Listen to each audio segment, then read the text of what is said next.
अस्सलाम वालेकुम। आज बच्चों हम 6.4 एक्सरसाइज करेंगे। 6.4 का क्वेश्चन नंबर 1 है। मेरे पास एक इक्विलेटरल ट्रायंगल दी गई है।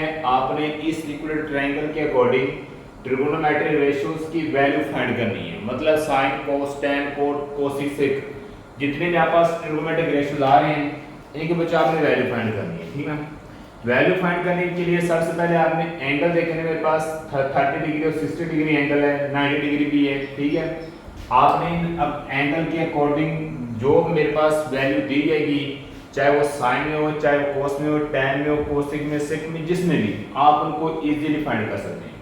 और आपको फर्स्ट ये वाला क्वेश्चन इस तरह समझ आ जाएगा। अब जितने भी वैल्यू है अकॉर्डिंग टू जो एंगल आ रहे हैं तो आप उनको इजीली फाइंड कर सकते हैं। तो यहाँ पे मेरे पास है ए बी सी एक इक्विलेटरल ट्रायंगल आ रही है। ठीक है, A B C equilateral triangle आ रही है। एक मैंने डी लेट किया है बी और सी के अमंग में, एक पॉइंट मैंने डी लेट किया है। तो यहाँ पे मेरे पास 90 डिग्री वर्टिकली हॉरिजॉन्टली लाइन पे कितने एंगल बनता है? तो 90 डिग्री का। तो यहाँ पे 90 डिग्री का एंगल बन रहा है। ठीक है, यहाँ पे 30 डिग्री और यहाँ पे कितना आ रहा है? 60 डिग्री आ रहा है। ठीक है, अब आपने इस इक्विलेटरल ट्रायंगल को मैं लिखता हूं, कंसीडर एन इक्विलेटरल ट्रायंगल।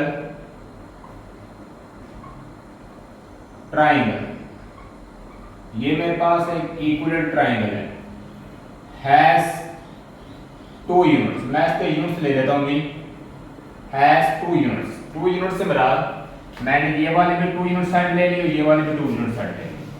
कैसे 2 बनेगा? अगर मेरे पास बेस 1 हो और इसकी ये वाली बेस 1 हो, 1 1 कितना बनता है? 2। इसलिए मेरे पास मैंने इसके ये यूनिट्स हैं वो लेट करनी है कि ये भी 2 यूनिट्स हैं, ये भी कितने लिए? भी 2 का यूनिट्स है। और ये आपके पास यूनिट्स कितने का लिया? मैंने 1 का यूनिट से ले लिया है। आपने ये कंसीडर करने हैं यूनिट्स। इस यूनिट्स को कंसीडर करेंगे तो आप इनकी वैल्यू इजीली फाइंड कर सकते हैं। ठीक है बच्चों, तो यहाँ पे सबसे पहले आपने आगे देखना है, मेरे पास 30 डिग्री एंगल है, एक 60 डिग्री है। इधर भी 30 और इधर भी कितना है? 60 है। A D perpendicular by side किसको कर रहा है? बी परपेंडिकुलर किसको कर रहा है? ए डी परपेंडिकुलर के ऊपर कट कर रहा है बी सी को।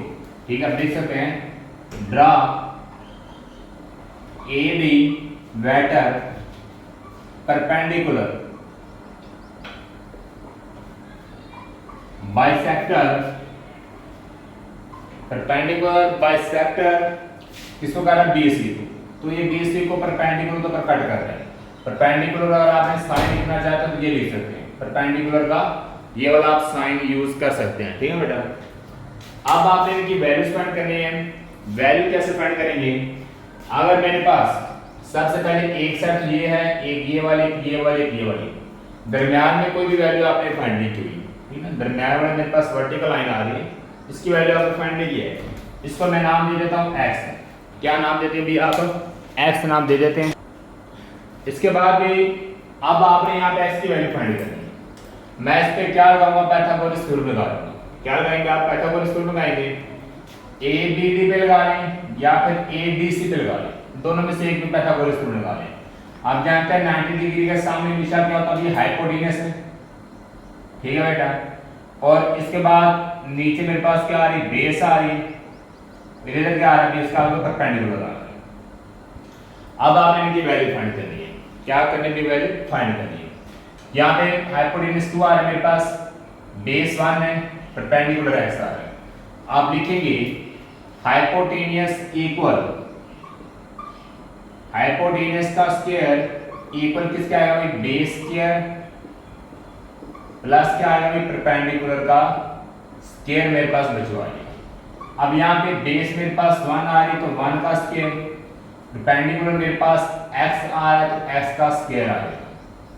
हाइपोटेनस कितना आ रहा है? 2, 2 का स्क्वायर कितना बन जाएगा? 4। 1 का स्क्वायर 1 में इधर आके माइनस हो जाएगा और x स्क्वायर आ जाएगा। 4 में से 1 आप निकाल दें, कितना आएगा बच्चों? 3 आ जाएगा। अब इस स्क्वायर को खत्म करने के लिए दोनों तरफ मैं क्या ले लूंगा? अभी स्क्वायर रूट। ये स्क्वायर रूट से कैंसिल, इधर ओनली क्या बचेगा? अभी 3 बचेगा। क्या बचेगा? अभी ओनली स्क्वायर रूट 3 आ जाएगा, जो कि मेरे पास x का आंसर आ गया बच्चों यहाँ पे स्क्वायर रूट 3। आप जो मर्जी एक आपने राइट ट्रायंगल लेनी है, चाहे ABD ले लें चाहे ABC ले लें, आप इनमें से हाइपोटेन्यूज को इसके परपेंडिकुलर को इजीली फाइंड कर सकते हैं। जैसे मैंने पाइथागोरस थ्योरम किया है, ऐसे आप इसको फाइंड करेंगे। तो ये बेटा मेरे पास s की वैल्यू आ गई है, स्क्वायर रूट कितनी आ गई? 3 आ गई। अब आपस पार्ट में कुछ क्वेश्चन दिए गए हैं, ठीक है। फर्स्ट क्वेश्चन आ रहा है sin 30 डिग्री, यहां पर करेंगे। फर्स्ट क्वेश्चन है sin 30 डिग्री। sin 30 डिग्री का आपने एंगल लेना है और इसकी वैल्यू फाइंड करनी है, ठीक है बेटा। sin 30 डिग्री की आपने वैल्यू फाइंड करनी, कितनी आ जाएगी? आप जानते हैं sin इक्वल होता है परपेंडिकुलर ओवर हाइपोटेन्यूज के, परपेंडिकुलर ओवर हाइपोटेन्यूज होता है, ठीक है। मेरे पास परपेंडिकुलर की वैल्यू कितनी आ रही है? Square root 3। कितनी आ रही है बेटा? स्क्वायर रूट 3 आ रही है। और हाइपोटेन्यूज मेरे पास कितना आ रहा है? यहाँ पे हाइपोटेन्यूज देखना आपने 2 आ रहा है। लेकिन यहाँ पे आप एक चीज और भी देखनी है, एंगल कौन सा काम कर रहा है? 30 डिग्री। आपने 30 के अकॉर्डिंग चलना है। किसके अकॉर्डिंग चलेंगे भी? 30 डिग्री है। 30 एंगल लिया है, ये मैं रेस कर देता हूँ। मैंने 30 एंगल लिया है, तो 30 के एंगल के सामने हमेशा क्या होता है बच्चों? परपेंडिकुलर होता है। क्या होता है? परपेंडिकुलर। 90 के एंगल के सामने हाइपोटेन्यूज, और ये साइड बची आपके पास क्या होगी? बेस होगी। तो मैं एंगल 30 ले रहा हूँ, 30 के सामने जो एंगल लेंगे उसके सामने हमेशा परपेंडिकुलर, और 90 के एंगल के सामने हमेशा हाइपोटेन्यूज होता है। ये दो चीजें याद, जो बच गई वो बेस है। अब यहाँ पे परपेंडिकुलर मेरे पास कितना आ रहा है? 1। हाइपोटेन्यूज में जो कितना आ रहा है? 2। तो मेरे पास sin 30 की वैल्यू कितनी आ गई? 1/2 आपने निकाली। कितने निकाली थी? 1/2 आपने वैल्यू की है sin 30 डिग्री की फाइंड। अब इसी तरह क्वेश्चन नंबर 2 में मैं लिख लेता हूं, मेरे पास आ रहा है tan π/6। कितना आ रहा है बच्चों? tan π/6। ये आपका उसका क्वेश्चन नंबर 2 आ रहा है, ठीक है। tan π/6 या फिर आप पहले रूम का लें, cos 30 डिग्री भी कर सकते हैं। सॉरी ये 2 है, cos 30 डिग्री। अब आपने इनकी दोनों की वैल्यू बतानी है। cos 30 डिग्री tan π/6 की। तो cos आप जानते हैं, cos मेरे पास एंगल के लिहाज से इक्वल होता है base over hypotenuse. Base over hypotenuse, cos equal होता है बेस ओवर हाइपोटेन्यूज। तो बेस मेरे पास कितने आए बच्चों? यहाँ पे देखिए बेस कितने आ रहे? Square root 3। 30 के एंगल में देख रहे हैं, ठीक है। 30 के एंगल में हाइपोटेन्यूज कितना आ रहा है? 2। तो ये मेरे पास बच्चों cos 30 डिग्री का आंसर आ गया, भी कीमत आ गई, इसकी वैल्यू आ गई है स्क्वायर रूट 3/2 आ गई। इसी तरह अब आपने फाइंड करना है tan π/6। tan π/6, अच्छा tan π/6 रेडियन में है, डिग्री में कन्वर्ट कर लें। पाई की वैल्यू 180 है, 180 को 6 पे डिवाइड करें, कितना आएगा भाई? 30 डिग्री। अब आपने इसकी भी वैल्यू 30 डिग्री के अकॉर्डिंग बतानी है। tan होता है perpendicular over base, perpendicular over base होता है बच्चों। परपेंडिकुलर मेरे पास वैल्यू कितनी आ रही है? 2, ठीक है। परपेंडिकुलर वैल्यू कितनी आ रही है? सॉरी परपेंडिकुलर की वैल्यू कितनी आ रही है? 1, और बेस कितना आ रहा है? Square root 3। तो ये मेरे पास आंसर किसका आ गया? tan 30 डिग्री का आंसर आ गया 1/स्क्वायर रूट 3 आ गया। अब इसी तरह हम क्वेश्चन नंबर 4 करेंगे। क्वेश्चन नंबर 4 है मेरे पास tan 60 डिग्री। ये बच्चों अब आपने इसको फाइंड करना है। tan 60 डिग्री की वैल्यू क्या आएगी? ठीक है, tan 60 डिग्री। अब बच्चों यहाँ पे हमें ये याद रखनी, मेरे पास एंगल था पहले 30, ठीक है। अब एंगल कितना आ गया? 60। तो 60 के according hypotenuse perpendicular base change हो जाएगी। आप ले रहे हैं 60 के अकॉर्डिंग, तो 60 एंगल मेरे पास ये वाला है। 60 के सामने क्या आएगा? परपेंडिकुलर, ठीक है। 90 के सामने हाइपोटेन्यूज, और नीचे क्या आएगा? बेस आएगा। ये वाली चीज ऐसे कन्वर्ट होगी। 60 के सामने क्या आएगा? परपेंडिकुलर। जो एंगल लेंगे उसके सामने हमेशा क्या आएगा? परपेंडिकुलर आएगा। अब देखिए tan 60 डिग्री आपने फाइंड करना है। क्या फाइंड करा अभी? tan 60 डिग्री फाइंड करेंगे। तो tan 60 डिग्री इक्वल होता है, tan का फॉर्मूला लगाएंगे परपेंडिकुलर ओवर क्या आएगा बेटा? बेस, परपेंडिकुलर ओवर बेस आएगी। तो यहाँ पे परपेंडिकुलर बताएं कितना आ रहा है स्क्वायर रूट 3 और बेस कितनी आ रही है 1, बेस कितनी आ रही है 1, तो नीचे 1 लिखने की जरूरत नहीं है, आप ओनली स्क्वायर रूट 3 लिखिए। तो ये मेरे पास tan 60 की वैल्यू आ गई बेटा स्क्वायर रूट 3 आ गई, ठीक है, स्क्वायर रूट 3 आपने फाइंड की है। अब इसी तरह मैं फाइंड करूंगा क्वेश्चन नंबर 5 में है secant 60 डिग्री, secant 60 डिग्री। अब आप secant 60 डिग्री फाइंड करेंगे, क्या फाइंड करेंगे अभी secant 60 डिग्री। तो secant का जो फार्मूला मेरे पास आप एंगल के लिहाज से cos का रिवर्स होता है, cos होता है बेस ओवर हाइपोटेन्यूज, cos को रिवर्स कर दे secant बन जाएगा, मतलब कि हाइपोटेन्यूज ओवर बेस आ गया, क्या है अभी हाइपोटेन्यूज ओवर बेस। तो यहाँ पे हाइपोटेन्यूज चेक करें कितना है 2, बेस कितनी आ रही है 1, ठीक है, कितने है बेस 1 आ रही है, तो cos 60 की वैल्यू तो secant 60 की वैल्यू कितनी आ जाएगी भी ओनली 2 आ जाएगी बच्चों। इसी तरह मेरे पास ये secant 60 फाइंड हो गया, क्या होगा अभी secant 60 आपने फाइंड किया है। अब बच्चों यहाँ पे क्वेश्चन नंबर 6 आ रहा है, cos पाई बाय 3 की वैल्यू आपने फाइंड करनी है, किसकी वैल्यू फाइंड करनी है cos पाई बाय 3।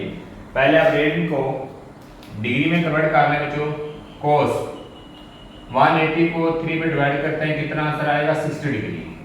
तो 60 के अकॉर्डिंग आप चलेंगे, 60 के अकॉर्डिंग ये परपेंडिकुलर 90 के सामने हाइपोटेन्यूज नीचे वाली बेस, ठीक है। तो cos आपका फार्मूला cos किस में कन्वर्ट होगा अभी बेस ओवर हाइपोटेन्यूज। आप सारे बच्चे जानते भी हैं, प्रीवियस एक्सरसाइज में ये वाली चीजें आपको बहुत आसानी से क्लियर भी है, याद भी है अच्छी तरह, ठीक है। आपका साइन परपेंडिकुलर ओवर क्या होता है हाइपोटेन्यूज, cos क्या होता है बेस ओवर हाइपोटेन्यूज, और tan क्या होता है परपेंडिकुलर ओवर बेस होती है। तो इनके रिवर्स आ जाएंगे, साइन cos में चेंज होता है, ठीक है, cos एक में tan cos में। तो यहाँ पे आ रहा है बेस ओवर हाइपोटेन्यूज, बेस मेरे पास बच्चों 1 आ रही है और हाइपोटेन्यूज कितना आ रहा है 2, तो ये मेरे पास cos 60 का आंसर आ गया, ठीक है। अब हम क्वेश्चन नंबर 6 के बाद क्वेश्चन 7 करते हैं, यहाँ पे कर लेते हैं। क्वेश्चन नंबर 7 है cot 60 डिग्री, cot 60 डिग्री आप फाइंड करेंगे क्वेश्चन नंबर 7 में।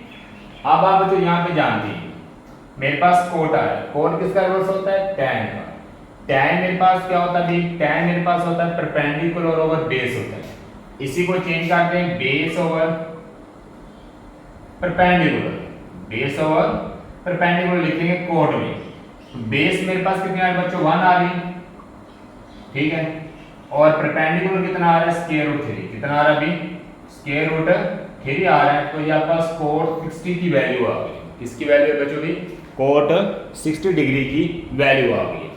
अब हम क्वेश्चन नंबर 8 करते हैं। क्वेश्चन नंबर 8 में साइन 60 डिग्री की आपने वैल्यू बतानी क्या है, ठीक है, साइन 60 डिग्री, साइन आपस होता है perpendicular over hypotenuse, perpendicular over hypotenuse sine 60 degree की मेरे पास वैल्यू है। अब बच्चों यहाँ पे परपेंडिकुलर आपने बताना 60 के अकॉर्डिंग, परपेंडिकुलर स्क्वायर रूट 3 है, हाइपोटेन्यूज कितना आ रहा है 2, आप लिखेंगे स्क्वायर रूट 3 ओवर 2 लिखेंगे, ठीक है। अब हम क्वेश्चन नंबर 8 के बाद 9 करते हैं, क्वेश्चन नंबर 9 यहाँ पे करते हैं। क्वेश्चन नंबर 9 मेरे पास है secant 30 डिग्री, secant 30 डिग्री। तो यहाँ पे बच्चों एक चीज याद रख लेना, यहाँ पे एंगल 30 डिग्री दिया गया, क्या एंगल दिया गया अभी 30 डिग्री एंगल दिया गया, आपने 30 के सामने परपेंडिकुलर लेना है, 30 डिग्री के सामने क्या लेंगे परपेंडिकुलर। तो यहाँ पे शेप में आए ये हाइपोटेन्यूज का रेज कर दें, बेस को भी रेज कर दें, इस परपेंडिकुलर रेज करें। तो यहाँ पे 30 का एंगल ये वाला है, 30 के सामने क्या आ रहा है perpendicular, hypotenuse same as it वही रहेगी, ये क्या बनेगी बेस बनेगी आपकी, ठीक है बच्चों।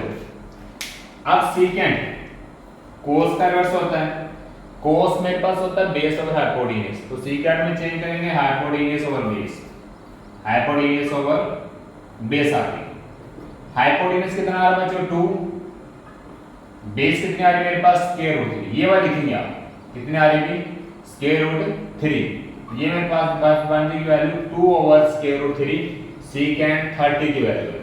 अगर आप cos 30 की वैल्यू देखते हैं तो वह मेरे पास आ रही है स्क्वायर रूट 3 ओवर 2, cos को उल्ट करेंगे चेंज करेंगे किसमें कन्वर्ट हो जाएगा सीकेंड में, तो ये वैल्यू बन जाएगी 2 ओवर स्क्वायर रूट 3 आ जाएगी, 2 ओवर स्क्वायर रूट 3 वैल्यू आ जाएगी। तो ये 2 ओवर स्क्वायर रूट 3 आपने देख भी लिया है कि अकॉर्डिंग टू शेप 30 डिग्री के एंगल के लिहाज से और 60 डिग्री के एंगल के लिहाज से आपकी वैल्यू बिल्कुल एग्जैक्ट आ रही है। अब क्वेश्चन नंबर 10 है, 10 में लिखा हुआ है कोसेकेंट 30 डिग्री।